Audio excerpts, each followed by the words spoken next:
व्याकरण की अगली कड़ी में आपको लेके चलते हैं। इसके पहले मैंने संज्ञा, सर्वनाम, क्रिया, क्रिया विशेषण से संबंधित बहुत से सारे क्वेश्चन सॉल्व करवाए। उसी को हम आगे लेकर के चलते हैं। उसी में एक पार्ट है समुच्चय बोधक। इसके पहले मैंने कल संबंध बोधक के बारे में बताया था। आज हम समुच्चय बोधक के बारे में बताएंगे और इसके साथ ही साथ आपको विस्मय बोधक की भी परिभाषा बताएंगे। विस्मय बोधक क्या होता है, इसके साथ साथ जो बहुत ही इंपॉर्टेंट है और कई बार लोगों से पूछा जाता है, निपात। निपात है क्या चीज, बहुत से लोगों को पता ही नहीं है कि निपात होता क्या है। आज हम उसके बारे में भी चर्चा करेंगे। तो आइए हम समुच्चय बोधक से शुरू करते हैं कि आखिर समुच्चय बोधक होता क्या है और समुच्चय बोधक किसे कहते हैं। समुच्चय बोधक को अगर अंग्रेजी में हम बोले तो उसको हम कंजक्शन मानकर सब चलते हैं, अर्थात जो हमारे दो सेंटेंस को समुच्चित करता हो, एक में जोड़ता हो, उसे हम समुच्चय कहेंगे। अर्थात इंग्लिश में भी अगर जाने कंजक्शन का अर्थ होता है एक दूसरे को जोड़ देना। अर्थात हम इसकी परिभाषा की तरफ अगर देखें तो यहाँ लिखा हुआ है दो वाक्यों या दो शब्दों को मिलाने वाले शब्द, अर्थात जो शब्द होते हैं वो अव्ययी होते हैं, उसमें लिंग या उनके वचन का कोई प्रभाव नहीं पड़ता, ऐसे शब्दों में उन्हें अव्यय कहते हैं। ऐसे शब्द समुच्चय बोधक कहलाते हैं। आइए फिर से हम समुच्चय बोधक को जानने की कोशिश करते हैं। दो सरल वाक्य को आपस में जब जोड़ दिया जाता है या दो शब्दों को, जैसे राम और श्याम या मोहन आया और सोहन गया, इस प्रकार से जब हम दो सेंटेंस या दो शब्दों को आपस में जोड़ देते हैं तो ऐसे सेंटेंस को जोड़ने वाले जो शब्द होते हैं वो समुच्चय बोधक कहलाते हैं। इस प्रकार से वही इंग्लिश में कंजक्शन का रूप धारण करता है, अर्थात एंड जो शब्द आता है वो कंजक्शन है। वही हिंदी में और शब्द जो होता है वो समुच्चय बोधक होता है। इस प्रकार से कंजक्शन अर्थात ऐसे कई शब्द हैं जो अव्यय है और कंजक्शन का काम भी करते हैं। जैसे मोहन आया लेकिन वह बाजार नहीं गया, यहाँ जो लेकिन शब्द आया है दो सेंटेंसों को जोड़ने के लिए आया है, इसलिए लेकिन शब्द भी हमारा समुच्चय बोधक के अंतर्गत आएगा। इस प्रकार से अगर हम उदाहरण को देखें, जैसे मोहन राम और श्याम को दूध देता है, यहाँ राम और श्याम को जोड़ने का काम और कर रहा है, अर्थात कंजक्शन जो और है एंड है, यही समुच्चय बोधक है। और इसी को हम अव्यय शब्द भी कहते हैं। अर्थात अव्यय शब्द वे शब्द होते हैं जिसमें लिंग या वचन का कोई प्रभाव नहीं पड़ता, अर्थात और शब्द ऐसा शब्द है जो कभी भी बदलता नहीं, हर स्थिति में और ही रहता है, इसीलिए इसे अव्यय कहा जाता है।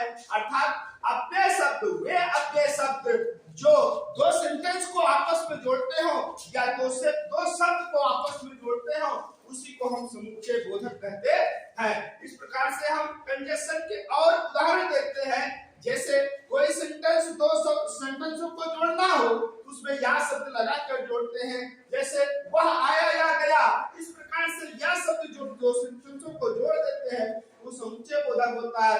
अथवा ये भी शब्द इस्तेमाल किया जाता है, ये भी समुच्चय बोधक शब्द है। लेकिन ये भी समुच्चय बोधक है। और पर, परंतु, किंतु, वरन, बल्कि, नहीं, चाहे, आज, ऐसे शब्द जो आए हुए हैं ये सारे के सारे ऐसे शब्द हैं जो दो सेंटेंस को, दो सरल वाक्यों को आपस में जोड़ने का काम करते हैं। ऐसे शब्द हमारे समुच्चय बोधक कहलाते हैं। आइए बच्चों हम अगले कड़ी की तरफ बढ़ते हैं, अगले हेडिंग की तरफ बढ़ते हैं। विस्मय बोधक, अर्थात विस्मय बोधक किसको बोलते हैं?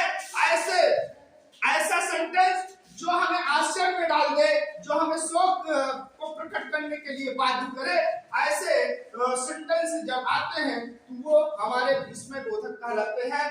इसको हम इंग्लिश में एक्सक्लेमेटरी के नाम से जानते हैं, अर्थात जब हम अपने भाव को प्रदर्शित करना चाहते हैं तो ऐसे शब्द का इस्तेमाल जो किया जाता है वो विस्मय बोधक कहलाता है।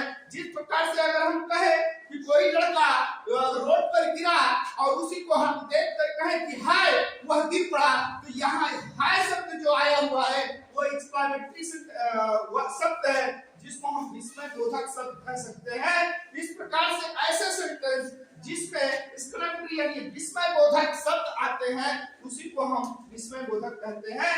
इसका सिंबल जो होता है, एक आप सिंबल एक खड़ी पाई खींच के उसके नीचे बिंदी लगा देते हैं, इसी को हम विस्मय बोधक का चिन्ह बोलते हैं। अर्थात आगे हम जब पढ़ते हैं, जैसे इसकी परिभाषा में लिखा हुआ है, हर्ष, शोक, दुख, करुणा, आश्चर्य आदि भाव को प्रकट करने के लिए जिन शब्दों या अव्यय का प्रयोग किया जाता है वह विस्मय बोधक कहलाता है। इस प्रकार से आप समझ गए होंगे कि जब हमें किसी दुख को प्रकट करना होता है, किसी के प्रति दया दिखानी होती है, किसी को आशीर्वाद आश्चर्य में देना होता है, इस प्रकार जो भी सेंटेंस बनते हैं वो हमारे विस्मय बोधक शब्द से इंडिकेट किए जाते हैं। जैसे हाय मैं गिरा, यहाँ हाय शब्द के साथ विस्मय बोधक का चिन्ह लगा हुआ है, अर्थात यहाँ हाय शब्द जो है ये विस्मय बोधक शब्द है, जिसको हम अव्यय शब्द भी कहते हैं।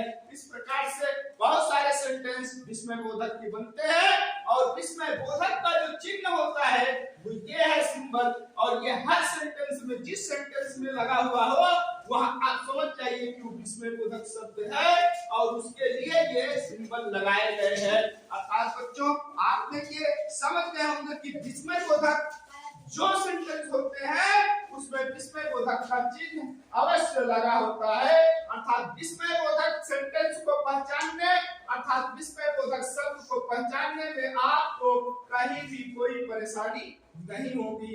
अर्थात जहां पर इस सिंबल को देखिए और वहां पर बोल दीजिए कि ये विस्मय बोधक शब्द है अथवा विस्मय बोधक का सिंबल लगा हुआ है। इस प्रकार से विस्मय बोधक शब्द को आपने पहचाना। फिर आइए हम निपात के बारे में बात करते हैं। निपात एक ऐसा शब्द है जो अव्यय तो है लेकिन अव्यय है भी नहीं, ये दोनों कंडीशन में प्रयोग किया जाता है।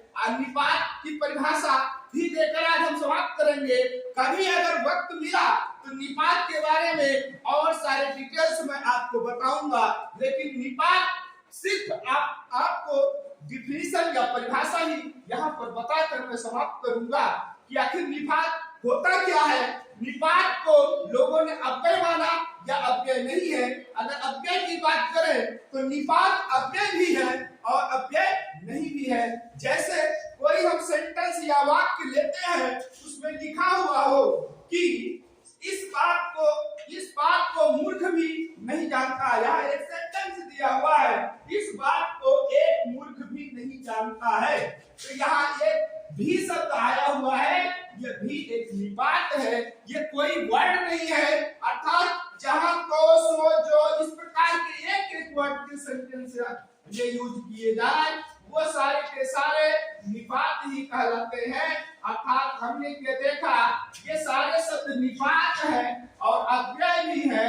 अर्थात ये अव्यय जो होते हैं सेंटेंस को पूरा करने के लिए प्रयोग किए जाते हैं। अर्थात ये निपात के साथ साथ सेंटेंस के सहायक होते हैं, वाक्य के सहायक होते हैं, लेकिन इनका कोई योगदान सेंटेंस में नहीं होता।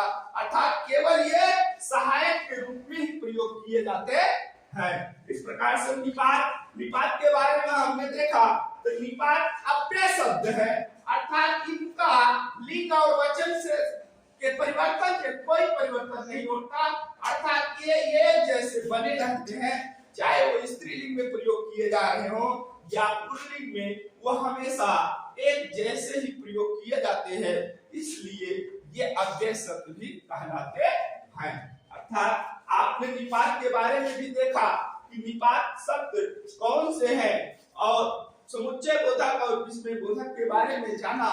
इस प्रकार से बच्चों अगर इस व्याकरण को आपने समझ लिया है अच्छे से या नहीं समझ पाया है तो आप कमेंट या मैसेज करके हमसे पूछ सकते हैं कि सर यहाँ पर नहीं समझ में आया। अगर इस मैसेज को आप हमारे तक पहुंचाएंगे तो हम अगली कड़ी में आपको फिर से इसी चीज को बताएंगे। लेकिन बच्चों ध्यान रखिए कि ये एग्जाम के लिए बहुत ही महत्वपूर्ण होता है।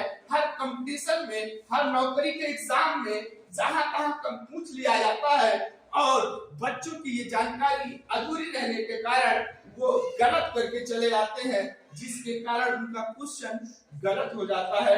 बच्चों आज ये इसको अच्छे से आप पढ़िए और इसमें से कभी भी कोई भी क्वेश्चन आता है उसको आप आसानी से करिए और कभी भी मुझसे कांटेक्ट करके या व्हाट्सएप के जरिए या मैसेज करके किसी भी तरीके से कोई भी क्वेश्चन इस प्रकार के सॉल्व कराए जा सकते हैं।